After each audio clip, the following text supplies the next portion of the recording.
जय हिंद प्यारे से दोस्तों। यूपी पुलिस का रिजल्ट आया। रिजल्ट आने के बाद अब बहुत से छात्र ऐसे हैं जिनका सिलेक्शन हो गया, तो उन सभी छात्रों को बहुत हार्दिक शुभकामनाएं। और सबसे ज़्यादा ऐसे छात्र हैं जिनका सिलेक्शन नहीं हुआ है। केवल 1,74,000 लोगों को ही शॉर्ट लिस्टेड किया गया है। 48 लाख फॉर्म भरे गए थे, 32 लाख लोगों ने परीक्षा दी थी और केवल 1,74,000 लोग शॉर्ट लिस्टेड हुए। इसके बाद अब छात्रों की फाइनल आंसर की आई। छात्रों की फाइनल आंसर की आने के बाद रिजल्ट आया, और रिजल्ट आने के बाद कुछ लोग, कोई 1 नंबर से रह गया, कोई 2 नंबर से रह गया, ऐसी चीजें देखने को मिली। अब सबसे ज्यादा अफसोस की बात यह है कि जो 1 नंबर से रह गया है या जो पॉइंट में नंबर से रह गया है, उनको क्या करना चाहिए भाई? उनके लिए तो बहुत ही ज्यादा, ये समझ लीजिए मेरे दोस्त, कि ऐसी घड़ी है कि जिसमें व्यक्ति अपनी भावनाओं को व्यक्त नहीं कर सकता है, और पड़ोसी हैं, घर वाले हैं, जानने वाले हैं, उसको बस ताने देने के अलावा और कुछ कर नहीं रहे मेरे दोस्त। तो ऐसे लोग जिनका 1 नंबर से नहीं हुआ है, पॉइंट में रह गया है, अब उनको एक बात विशेष ये ध्यान रख लेनी है मेरे भाई, कि जब 2018 की भर्ती हुई थी तो उसमें 5 वेटिंग लिस्ट आई थी। यूपी पीआरबी भर्ती बोर्ड ने 5 वेटिंग लिस्ट दी थी। और वेटिंग लिस्ट दी कब थी कि एक बार जब फाइनल उन्होंने रिजल्ट दे दिया था, उसके बाद ऐसे छात्र जो फिजिकल में पास नहीं कर पाए, और फिजिकल पास नहीं कर पाए तो स्टूडेंटों की आवश्यकता हुई, तो उन्होंने फिर ऐसे स्टूडेंटों की जो 1-2 नंबर से रह गए थे, उनकी लिस्ट अपलोड कर दी। तो ऐसी 5 लिस्टें अपलोड की गई। तो आप ये मत समझिए, और यूपी पीआरबी बोर्ड हर बार ये करता ही करता है कि ऐसे छात्र जिनका नहीं होता 1-2 नंबर से, उनके लिए, या ये समझ लीजिए कि ऐसे छात्र जो फिजिकल को छोड़ देते हैं, ऐसे छात्रों के लिए वो क्या करता है, ऐसी लिस्टें अप्लाई करता है। हार नहीं माननी है, और सबसे पहली बात है कि आप अपनी रनिंग की जो तैयारी है उसको चालू रखिए। चालू इसलिए रखिए क्योंकि अभी तो रनिंग के लिए टाइम मिल रहा है आपको, लेकिन उसके बाद जैसे ही लिस्ट आएगी आपको 7-8 दिन के अंतराल का समय मिलेगा, उससे ज्यादा आपको समय नहीं मिलेगा। तो करना आपको मेरे तो दोस्त यार क्या रखना है कि फिजिकल जो आप मार रहे हो, रनिंग जो कर रहे हो, वो आपको कंटिन्यू जारी रखनी है, स्पेशल टाइम आपको नहीं दिया जाएगा। दूसरी बात, दूसरा डाउट क्या है मेरे भाई? दूसरा डाउट ये है कि क्या नॉर्मलाइजेशन मिला है कि नहीं मिला है।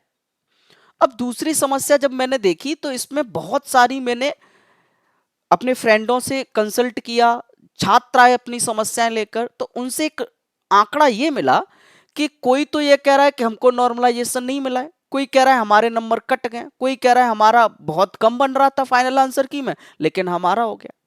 तो इस समस्या का समाधान अभी तो फिलहाल नहीं है। समस्या का समाधान इसलिए नहीं है क्योंकि यूपी पीआरबी ने केवल यह बताया कि कौन शॉर्ट लिस्टेड है और कौन शॉर्ट लिस्टेड नहीं है। अगर वो नंबर बताती कि इस छात्र के इतने नंबर हैं, इसको इतना नॉर्मलाइजेशन मिला हुआ है, तो ये आंकड़ा लग जाता कि किसको नॉर्मलाइजेशन मिला है और किसको नहीं मिला है, किसके नंबर कटे हैं और किसके नंबर बढ़े हैं। तो अभी इसका कोई समाधान नहीं है। अगर आप इसका समाधान चाहते हो तो आपको ज्यादा से ज्यादा वीडियो पर यह कमेंट करना है कि हमारे आंसर की में इतने बन रहे थे और हमारा नहीं हुआ है, लेकिन होना चाहिए था आपका। तो आपको कमेंट में ये बातें बतानी है जिससे हम आपकी मांग को यूपी पीआरबी भर्ती बोर्ड के सामने रख सकें। अब दूसरी बात क्या है साहब? तो 2 डाउट क्लियर होने के बाद तीसरा डाउट आपका यह है कि ऐसे छात्र जिन्होंने पहली बार तैयारी शुरू की थी यूपी पुलिस की, अब पहली बार पुलिस तैयारी शुरू की थी और उनका सिलेक्शन नहीं हुआ, इसलिए नहीं हुआ कि मैं मानता हूं कि बहुत सारे लोगों ने, नए लोग हों और चाहे पुराने हों, चाहे 2-3 साल से तैयारी कर रहे हैं, उन्होंने अपनी 6-6 घंटे की मेहनत दी, 7-7 घंटे की मेहनत दी, पूरी जी जान खपा दी उसमें, लेकिन फिर भी उसका सिलेक्शन नहीं हो पाया। तो अब मेरे प्यारे दोस्त, घबराना नहीं है। आपको यह याद रखना है कि यूपी जो सरकार है उसने फिर से 40,000 वैकेंसियां अनाउंस कर दी हैं और आपको ये मौका आपके हाथ से निकल गया, इसका मतलब ये नहीं है कि हार मान लोगे। आप हार नहीं मानोगे, हार हार माननी भी नहीं चाहिए मेरे दोस्त, क्योंकि आप बहादुर हो, आप उस शेर की औलाद हो और शेर की औलाद कभी हार नहीं मानती। तो बेटा पापा के नाम को ना नीचा नहीं होने देना है। दूसरी बात, पूरी मेहनत से पूरी शिद्दत के साथ दोबारा से एक बार जी जान खपा देनी है, और मैं निश्चित तौर पर कह रहा हूं अगली भर्ती आपके नाम होगी। आप अपने सपनों की उड़ान जो है वो आप उसको जी पाओगे। दूसरी बात यह है कि क्या वेटिंग लिस्ट आएगी या नहीं आएगी, तो मेरे छात्र ये आप बिल्कुल समझ लीजिए मेरे दोस्त कि 100% वेटिंग लिस्ट तो आने वाली है। अब दूसरी समस्या यह भी दिख रही है कि ये मेरिट इतनी जनरल की चली क्यों गई। जनरल की मेरिट जाने के 2-3 रीजन हो सकते हैं जो मेरे को लगते हैं, अब तक मैं एनालिसिस कर पाया हूं चीजों को। तो 2-3 रीजन ये लग सकते हैं कि यूपी के जो पड़ोसी राज्य हैं जिनकी संख्या 9 है, एक केंद्र शासित प्रदेश दिल्ली है, बाकी के 8 राज्य हैं, उनमें से जो राजस्थान है, एमपी है और बिहार है, यहां के सबसे ज्यादा छात्रों ने यूपी पुलिस के लिए अप्लाई किया। तो अब वो सारे छात्र कहां जाकर काउंट होंगे, जनरल कैटेगरी में काउंट होंगे। तो उन्होंने क्या किया, जनरल की मेरिट को थोड़ा सा बूस्ट कर दिया।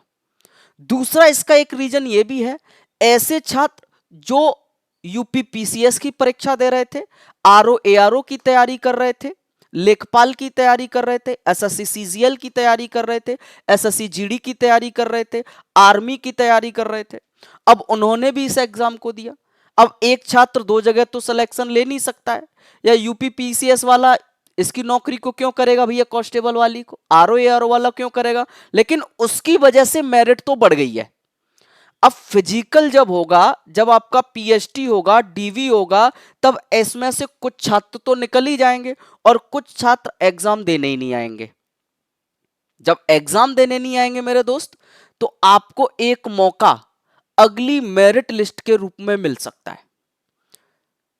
और ऐसा हर बार होता है, मेरिट लिस्ट बढ़ती है और बढ़ने के बाद आपको दोबारा लिस्ट बुलाई जाती है, दोबारा लिस्ट अपलोड की जाती है, उसमें फिर से छात्रों को बुलाया जाता है। तो जहां तक मेरा मानना है प्यारे दोस्त कि आपकी मेरिट लिस्ट दूसरी 100% आएगी, और आपको अपनी तैयारी रोकनी नहीं है, लगातार करते रहनी है प्यारे दोस्त। क्लियर है ना। तो आप हार नहीं मानोगे दोस्त, और हार इसलिए भी नहीं माननी चाहिए क्योंकि मेरे दोस्त हार मान गए आप अपने कंफर्ट जोन में जाना चाहते हो, तो आपको आज अपने संघर्ष के लिए लड़ना पड़ेगा, आज जी जान और दिन रात खपा देनी होगी, तब आपको एक कंफर्ट जोन मिल पाएगा प्यारे दोस्त, जिस जोन की आपको तलाश है। हर एक माँ बाप का सपना होता है कि उसकी संतान उनका नाम रोशन करे। मैं जानता हूं दिल पर चोट खाई है भाई, मुझे भी अफसोस है इस चीज का कि आपका सिलेक्शन नहीं हुआ है प्यारे दोस्त, लेकिन हार नहीं मानोगे आप। ये आप मुझसे वादा करो कि आप हार नहीं मानोगे और अगली भर्ती में आप 100% सिलेक्शन लेकर ही रहोगे। मैं आपके साथ लगातार जुड़ा रहूंगा इस चैनल पर, और आप मुझे कमेंट में ये बताते रहो, मैं हर एक कमेंट का आपका रिप्लाई करता रहूंगा। आपको मोटिवेशन की जरूरत होगी, आप नंबर दीजिएगा, आपको मोटिवेशन जरूर मिलेगा।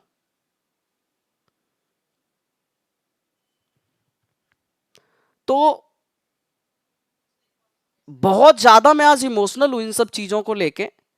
मुझे सबसे ज्यादा अफसोस उन लोगों के लिए हो रहा है कि जो छात्र पॉइंट में रह गए हैं और ऐसे जिनका नंबर नहीं हुआ है, तो उनके लिए मैं कुछ कह नहीं सकता हूं, मेरे पास शब्द नहीं बचे उनके लिए कहने लायक।